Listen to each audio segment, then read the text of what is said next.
Okay, good afternoon, everybody. Let's start Cabinet. We do have a few apologies. Councillor Peatfield and Councillor Hazelgrave are both away, and Andy Smith, our Strategic Director, also sends his apologies. There's one late item that I accepted on the agenda earlier in the week, or late last week. We'll deal with that at item 13, I think it is. No receipts of petitions, and no urgent items where call-in won't apply. Are there any declarations of interest? Thank you.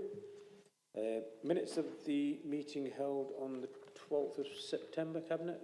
Somebody propose those as a true record? Thank you, Councillor Swan. Seconded by Councillor Whitby. Thank you. Okay, so matters referred. There's two items. Recommendations from the Scrutiny Board we'll deal with as we take those reports. There's a minute extract from the Communities Public Protection and Housing Scrutiny Board. Councillor Khan, would you like to respond?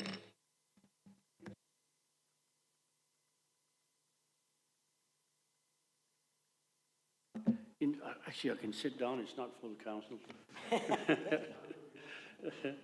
Yeah, in response to item 8, from the recommendations, we are and will continue to promote our services and reach out to rough sleepers and to tell them about the services available to them and try to accommodate them. The second part of that, we are in the midst of looking at our financial position to look at further options to help. But in all honesty, in the financial position, the difficulties that the previous administration has left us in, I would be lying in front of you if I said, yes, we are going to recruit more officers. After reviewing the financial situations, it may be a case of less officers than more.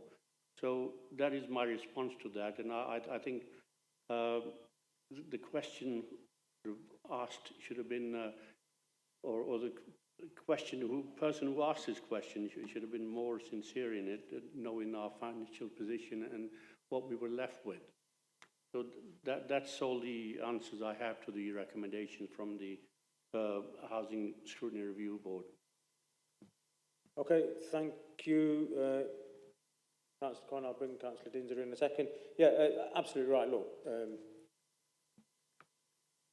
the second recommendation, there is ongoing campaigns, and where we can do more and involve other partners, we should do more. Absolutely, agree with recruiting a designated officer if we can, but the stark reality, given our position, given most local authorities' position, is the council officer corps has been shrinking. It's been shrinking for a number of years, and if we can recruit more officers and have specialists in certain areas, we'd absolutely do that. But the financial position of the council is well known to us. It's well known now to most of the people in the city who we serve, and it should be well known to opposition groups and all members of all scrutiny boards. And it sounds to me as either we've got more work to inform other members across the council of what the council's financial position is, or they're just not listening. It's either one of those two. So I think that's something we need to address. Everyone needs to work together to work through what is going to be difficult and challenging times because of the financial position. 13 years of austerity has left this council and many other councils in. We've seen the notices being formally issued now, and my guess is many other councils are either close or even very close to those notices. So we've just got to take a reality check, and I could drop an email message across to all scrutiny board chairs just to be mindful of that when making recommendations, because it doesn't help anybody making recommendations which they know aren't going to be delivered or deliverable, despite how well intentioned they may or may not be. Councillor Dinser. Yeah, thank you, Chair. I totally agree with both comments made already. I mean, I think funding cuts has meant some of the joined up coordinated work has been impacted. But we need to do what we can to make sure, one, we celebrate the success, particularly of the Rough Sleeper initiative and the work that's going on.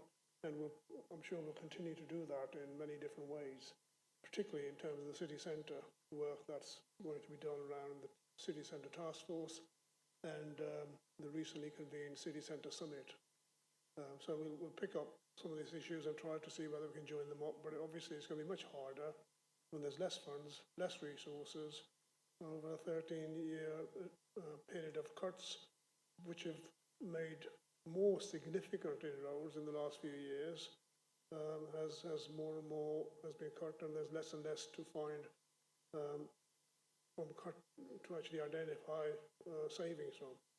So, but I think that the intent is right, but it's going to be challenging, but we will do our best to make it happen as and when we can.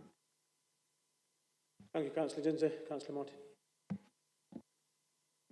Yes, thank you. Just for context, it's worth recognising that, you know, desirable though this May initiative may be and may not be deliverable according to obviously the huge financial restraints we have, but it's worth noting that we do have a drugs and alcohol strategy through the public health section of the council. They run an assertive alcohol outreach team who go out to all sorts of other partners and deal with clients who've got substance abuse dependencies, etc. And they also have, by my side, health navigators who work with rough sleepers and homeless people and try and get them into treatment. And they've also got an initiative to sort of model a service to deal with, particularly with BAME communities on certain forms of substance abuse as well. So it's not a position where there's nothing on offer, and there may be a way of looking at whether this could be more joined up, but that there is something on offer already funded through public health. Thank you. Thank you, Councillor Martin. That's useful to know as well. So we'll note item. Oh, sorry. Okay, let me just take that one.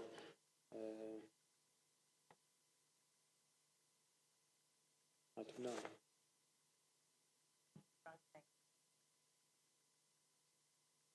Item 9. That's the recommendation. Thank you. Okay, so the recommendation from the Exec Scrutiny Board resolved to ask Council Cabinet, alongside the asks in the minute extract, to further raise the need to get empty homes back in use. To this end, for the public to be encouraged to report to the Council properties they know of which have been long-term empty, to help get these back into use. Again, I think that's absolutely welcome. It happens now. I deal with several bits of casework where people in Symphony and Osmaston are regularly telling me that there's properties empty. It's probably not always as simple as just Derby Homes deciding they're going to leave properties empty, because that just doesn't happen. There's normally some sort of complication around either the works needed to get them back occupied, or sorting out legalities of when they're emptied. So again, something that happens, but encouraging it and emphasising it even more will never cause any harm. Okay, so I'm going to move on. Sorry, Councillor Khan. So note the recommendation and the extract from the Scrutiny Board. All those in favour? Thank you. That's carried. Item 9 then, and this time it's the Regen Vibrancy and Climate Change Scrutiny Review Board. Councillor Swan. Yeah, thank you for this. It was an extremely interesting read. I think everybody can agree that from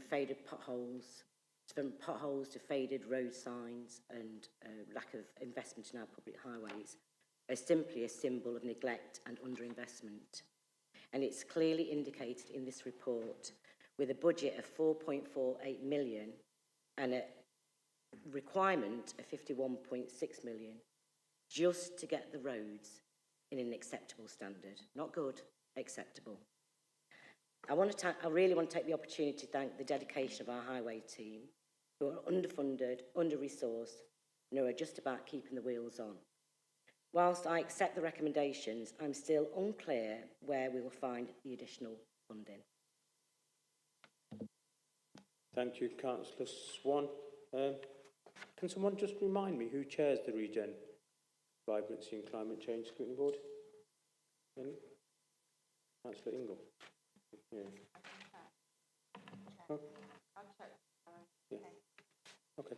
Well, whoever chairs it, to be honest with you, again, should have some appreciation of the facts and the figures and the position the council is before they accept these recommendations from their relative and respective scrutiny boards. Because reality is, we can all, the Cabinet, me, myself, can all support this recommendation and say, yeah, we're going to spend the deficit of tens of millions of pounds and repair our roads. Why wouldn't we want to repair our roads fully, eliminating all potholes, all street signs, everything being absolutely perfect on our roads? It is, Councillor Ingle, so maybe another email I'll have. I'm going to be busy this evening. But again, the reality is we're just not in that position. We haven't got the resources to be able to do what we want to do, let alone what others may call upon us. We recognise despite the tremendous work the teams are doing to maintain our roads, pavements, signs, we just haven't got the money to do it. And again, I'm really struggling if we're not a massive authority, 51 councillors, all 51 councillors should, and I'd expect them to be appreciative and understand the financial position this council's in, alongside many other councils, and making recommendations which they know aren't affordable or deliverable is pretty fruitless, absolutely wrong, and shows a real bad lack of understanding. So the recommendation I'm going to put to Cabinet is I'll drop the chairs of scrutiny boards an email just summarising the financial position we're in, and then hopefully at subsequent meetings we don't get some of these pie-in-the-sky type of recommendations coming forward. It'll save them time, it'll save us time, and it lets us all focus on the job at hand. Okay, so I think that recommendation again we note. Thank you. Okay, let's move on. Okay, moving on now to key decisions. Item 10, the Single Homeless Accommodation Programme SHAP bid in children and young people at risk of rough sleeping. Councillor Khan. Thank you, Chair. This council has a statutory duty to prevent homelessness and rough sleeping, but I believe we also have a moral one to help those that are unfortunate and vulnerable in our society, to try and give them safe accommodation and the proper support. And it's with that in mind that I welcome this sort of two-pronged bid. The first, I'll just read it for the benefit of those who haven't read it in a summary. The bid is from Department of Levelling Up Housing Communities. The first one is for vulnerable young people aged 18 to 25 who are experiencing or risk homelessness, and it's for £650,000 paid to buy the premises and £460,000, I think it is, for sport over the 3 years in terms of 2 sport workers and, well, it says half a social worker, but I'm not sure we can hire half a social worker, so I'll just say part-time social worker. That is the first part of it. The second part is for the long-term homeless people, and that again is due to sort of contractual situation. I'm not able to tell you the exact location of the property, but it is for the long-term homeless people. And again, it's 65% of the capital cost, and it will be sort of managed by Derby Homes.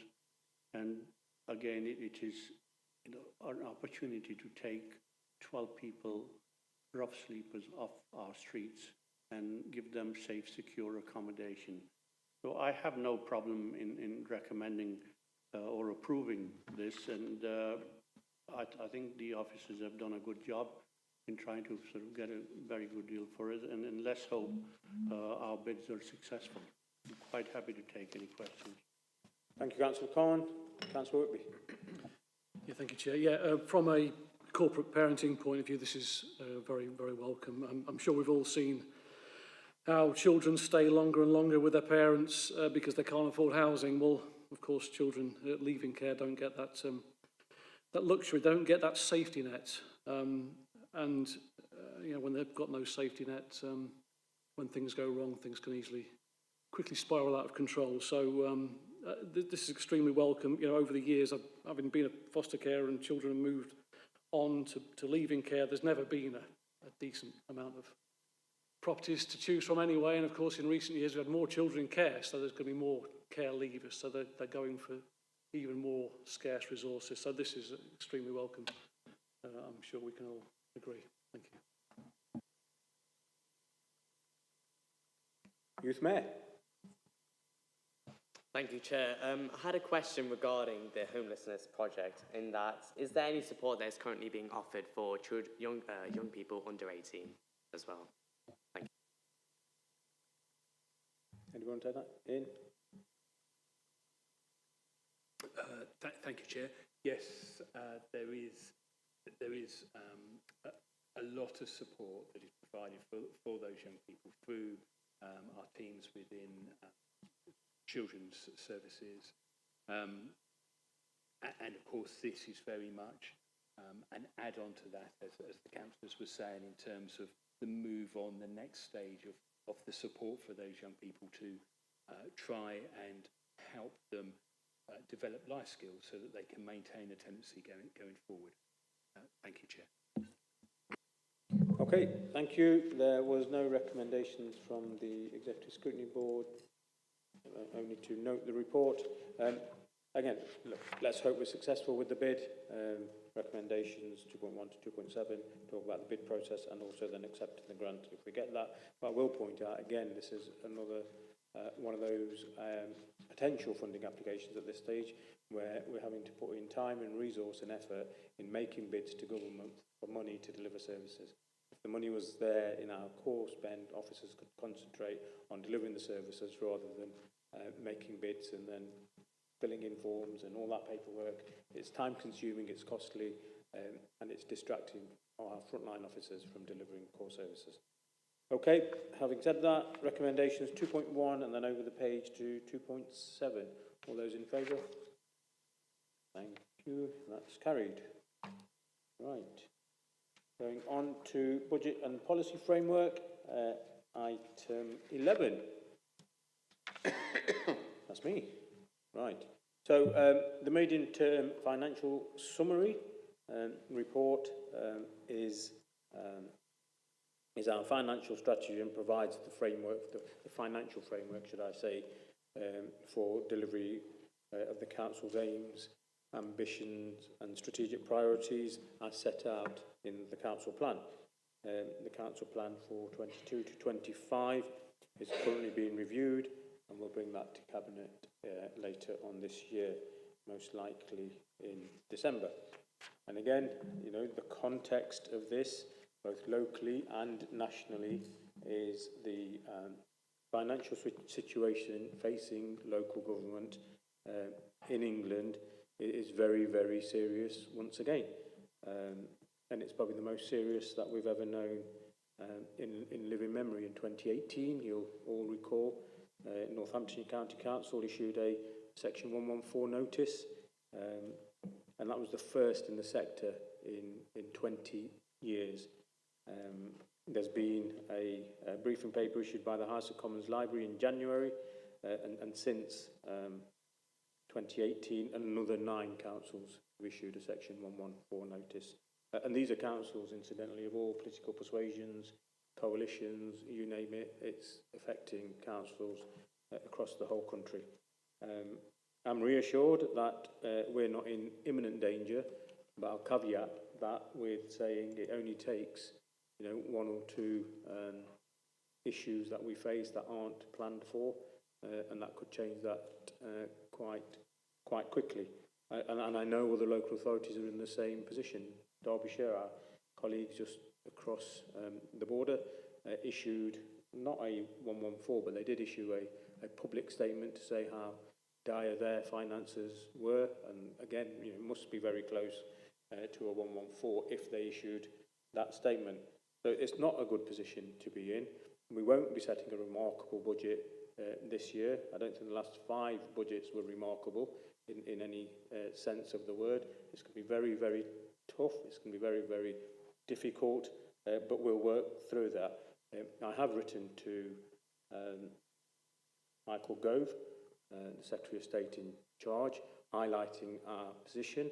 I've also offered a recommendation and a solution on how he could help and the department could help in both supporting Derby and avoiding further costs. Because let's be honest with you, those councils who go into 114 actually initially have to then pay for the commissioners, and the situation isn't very good because then they end up in further debt. I've spoken to a number of council leaders, and I'm hopeful. Our MPs have also been helping me, I'm told, and also escalating the matter, and I might even get a response, because in a couple of weeks since I've written, the Secretary of State hasn't written back to me yet, but maybe he's busy and he has other priorities. I won't hold that against him, but we will send a chasing letter. But I think I just wanted people to know, as well as highlighting the issue, we've offered solutions to the problem as well, rather than say that's you know, this is the issue and pass it over. So within this report, Cabinet, the context of the finances are laid out. It talks about how funding for local authorities has literally flipped on its head, predominantly funded by RSG previously, and then some council tax provision used to top that up.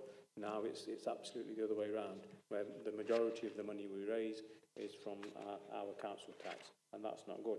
I will point out the graph at 4.3.5. I think that's a powerful illustration there, and shows how we continue to ask council taxpayers to pay more year on year and increase the amount of burden on those where government funding, and the facts are there, and it's graphically illustrated, where government funding has absolutely plummeted, and which means the overall spending power of an authority like Derby, given most of our homes are in lower council tax band, the overall spending power for the authority is massively diminished. And I know there's other challenges which we talk about on a regular basis, you know, the introduction of AI, and how some customers' experience isn't as good because they're not getting people answering the phone. We spoke earlier on about needing more officers in certain areas. That just isn't possible when your spending power is impacted so badly. The report goes into further issues around the pressures, around our reserves. Everyone will know in this room, an issue close to my heart. £36 million left in usable reserves back in 2018, and the inherited position we walked into was a balance. Chris, I don't find it funny. You might laugh, but I absolutely don't find it funny. The position that we're left with is a predicted balance on the 31st of March of being zero. Nothing in the pot for usable reserves. That's not a viable position. It's not a good position. But again, working alongside the teams, we're doing whatever we can to mitigate issues within this financial year. And then, like I say, we will set a budget. I'll propose a budget later this year for council to set, but it won't be a remarkable budget. It'll be a very, very difficult budget. The report goes into other issues, as you'd expect: treasury management, DSG, the actual budget process itself, and various risks that we still have during that process. Are there any questions?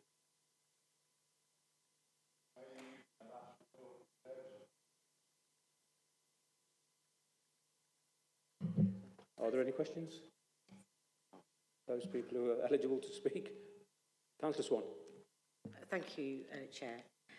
Just kind of taking into consideration, in light of the recommendations that keep coming through in terms of spending more money when we haven't got any money, is there any chance that I could recommend that people attend a finance session across all the other councillors to understand our financial position?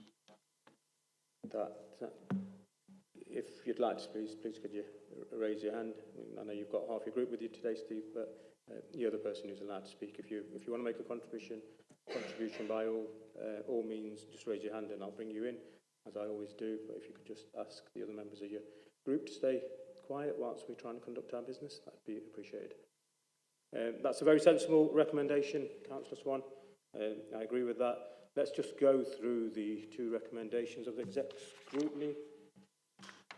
So they are, the first one is to recommend to Council Cabinet that it tasks relevant Cabinet members to review Section 106 within the Council's capital funding to ensure that local improvements and schemes are both allocated and spent to avoid it being handed back unspent to a developer, and that the Council Cabinet reports back to Exec Scrutiny Board on the 106 funding that has been returned unspent to developers in 2023. Again, sounds like a sensible recommendation to me, and if Cabinet Scrutiny members know something I don't think we're routinely in the habit of handing back 106 funding, but I'm more than happy to ask officers to look at that. We continue to spend and allocate Section 106 money, and I'm not aware of any being handed back, but absolutely fine for officers to do that work and come back and report to relevant Cabinet members. And if there's something to share with Exec Scrutiny, I'm sure it'll get in a report and go to Exec Scrutiny as well. But officers can look at that and share it with Cabinet members and myself in the first instance. The second recommendation is to ask Council Cabinet to continue to share with people of Derby the challenges of setting a balanced budget and the implications of not being able to do so. Alongside this, to publicise ways that people can help the Council to provide services or reduce the need for services, for example, by not littering or dumping, sorting waste correctly, becoming a foster carer or volunteering with the Friends of the local park. Yeah, another interesting one. Absolutely, I think all of that gets done. I think the biggest thing we can share with the public is what we will continue doing and making sure the public understand why we're in this position.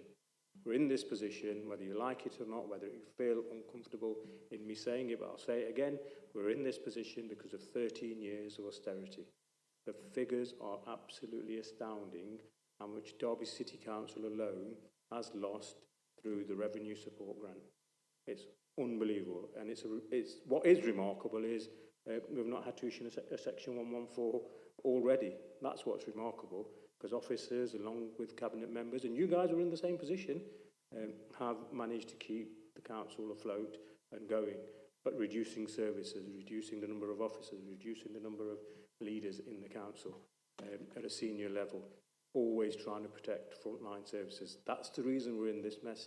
We're not in this financial situation because of some of those issues that have been highlighted in that recommendation. So again, I don't accept that recommendation because I don't want anybody to have that miscomprehension is that's why we're in this financial situation. We're in this financial situation because of the cuts levelled at local government, and in particular what I'm interested in at Derby, because of successive Tory governments. Simple. Anybody want to add anything, Cabinet? Councillor Moyne. I think, just to reiterate on the detail of that recommendation, that the suggestions about encouraging people not to fly tip, not to litter, to become foster parents, etc., are all good suggestions, but they are already have been a programme of the council for some time, and I understand that the number of foster carers that the council's been able to recruit recently has increased. So all that is being done, and thank you very much to the people of Derby for doing what they can for their city. But as you said, it doesn't actually change the fact that there comes a point when you have squeezed a budget and you squeezed a budget and you squeezed a budget. There's nothing to squeeze out anymore. It's totally dry and it's barely holding together.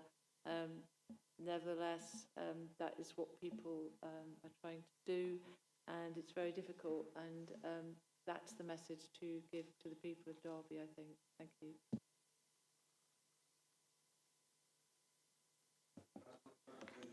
Thank you, Chair. I think the recommendation 2 from the exec scrutiny is maybe too late about the truth.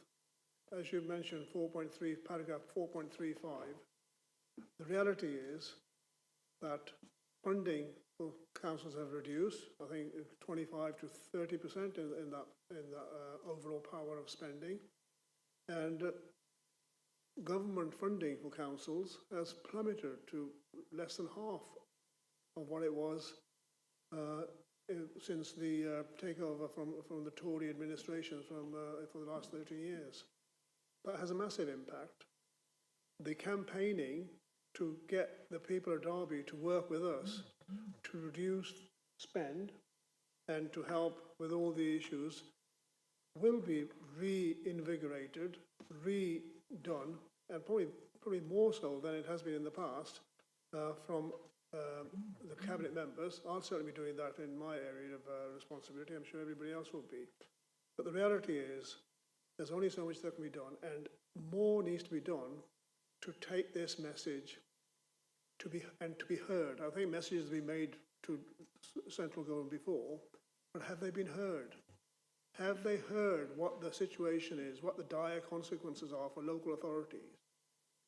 And what more can we do? I know yourself and the Chief Executive have spoken about this before. It's not just a problem for us here in Derby City, as we know from some of the announcements and some of the very dire financial positions of other local authorities. It's across the country. And we need that message to be heard. It's been said many times. We, I think, on the back of this, should be reinvigorating our efforts and inviting all opposition group leaders to join us in getting that message heard. Because so far, I don't think it's been heard. We need to do that, and this only reminds us that that has to be done, and it has to be done not just by us talking about Derby. It's got to be done by local authorities who are all in the same position and getting the message heard. And I think efforts have been made, and we need to sort of continue to do that and reinvigorate our efforts in regard to this. Because we can't just ask the people of Derby to do more, pick more litter, don't throw, a fly tip, and those things need to be done. We will pursue and do that as strongly as possible. That is not going to make the deficit. And there's a massive deficit.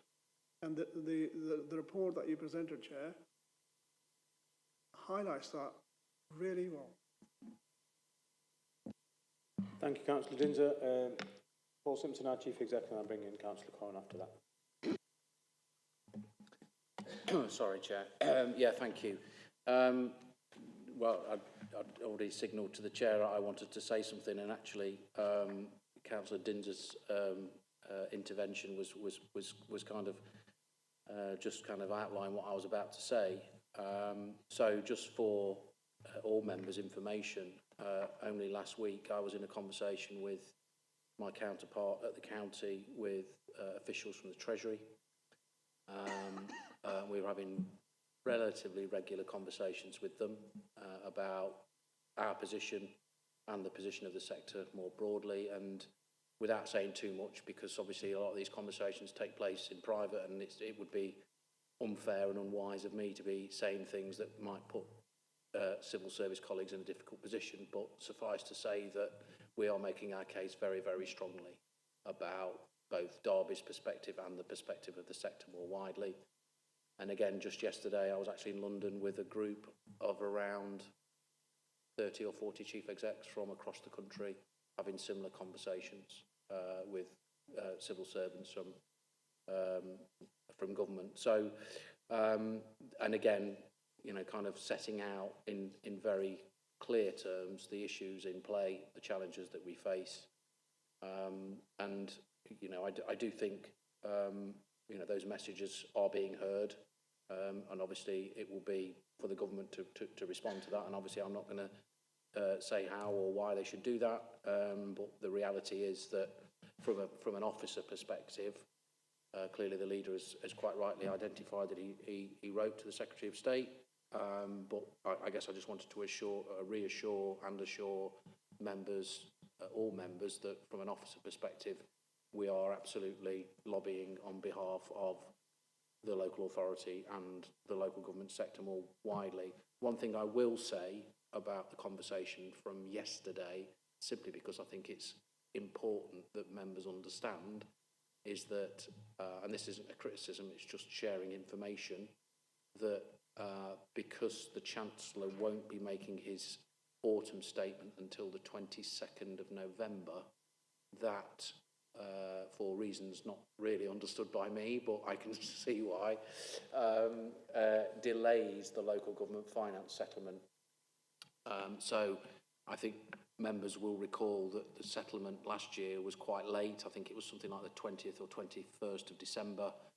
Suffice to say, I think it's going to be even later this year, unfortunately, which obviously makes our ability to plan robustly in terms of a budget, it just makes our job that little bit harder. Now, I've already had a conversation this afternoon with Alison about this. We will be doing some work once the Chancellor has made his autumn statement in November, and we work with an organisation called Pixel, that's it, thank you, who are a local government finance consultancy. They provide services to local authorities, do financial modelling, those kind of things. So we'll be able to draw some assumptions and make some assumptions from that work, but suffice to say, I think it's important that all councils understand that there will be a delay to the local government finance settlement this year, and it may be that we're all kind of tucking into our Christmas turkey before we get it, but I'm hoping that it is before then, but it is going to be very, very late. Thank you, Chair. Thank you, Paul. Councillor Khan.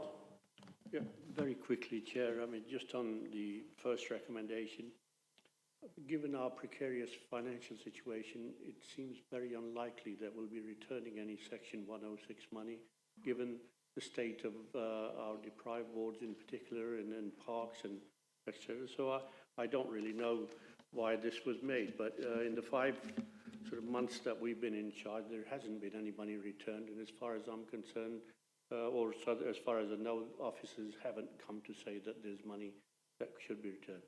And secondly, the Section 106 money just doesn't come overnight. It is in negotiation with developers, so a lot of what is being asked here, should have been known by the previous administration, but certainly there's nothing that, we will be returning back. Thank you.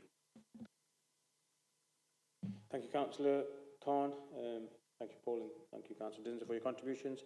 Okay, so the recommendation for item 11 is just a single one, 2.1 on page 1 of the report, to note the context of the development of the MTFS for 2024-25 through to 26-27, as detailed in the body of the report.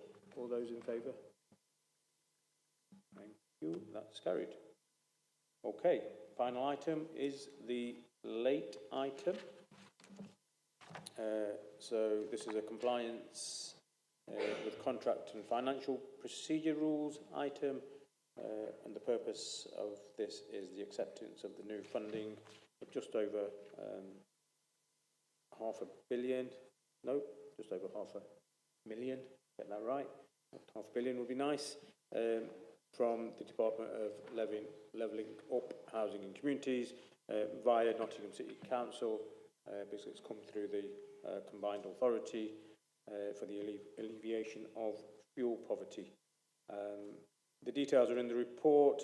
There's various schemes for home insulation happening in the city, and this money will enhance the work already being undertaken. It's a light item because we needed to formally accept the grant monies, and we were only informed of it with pretty short notice. So we won't be handing money back. We'll grab it with 2 hands and that's why we brought a late item to Cabinet. Any comments, questions, Cabinet? None over there. Okay, I'll do the recommendations from exec scrutiny. Again, there was two. The first one, to recommend to Council Cabinet that the Green Board consider match funding, the government funding to increase the scope of the benefits of the installation across the city, and that this is taken to the Green Board in due course. And the second one is to recommend to Council Cabinet that every reasonable effort is made to ensure the residential properties in all wards benefit from the scheme, and that Derby City Council develops ways to improve energy efficiency in residential properties in all wards on a long-term basis. Nice. Wish we could. Again, if we had, maybe it was the £500 million we needed actually. Can we write back and ask for £500 million instead of $500,000? We may be able to do a few more properties. But again, let's keep it real. It'd be brilliant to do all wards. It'd be brilliant to do all properties in all wards. But it's not the scope of the project. It's not the amount of money we've got. It's not going to happen. So what we need to do is make sure we spend the money we've got efficiently and in a certain time frame to make sure none of it absolutely goes back. And again, I guess those people making these recommendations actually understand that, but it's worth a try. So again, Ian, if you could pass on our thanks to the team, a little bit more money to do some more work. Let's get it done, let's get it spent so the residents, wherever they are in our city, benefit from this rather than giving the money back. Okay, so we'll note the Exec Scrutiny Board's recommendations. Thank you very much. All those in favour of the report? That's carried also. Thank you very much, Cabinet. Thank you very much, officers. I was going to say thank you very much, leaders of the opposition, but thank you very much, Steve. At least you're here. The others may be occupied elsewhere. Good evening, everyone.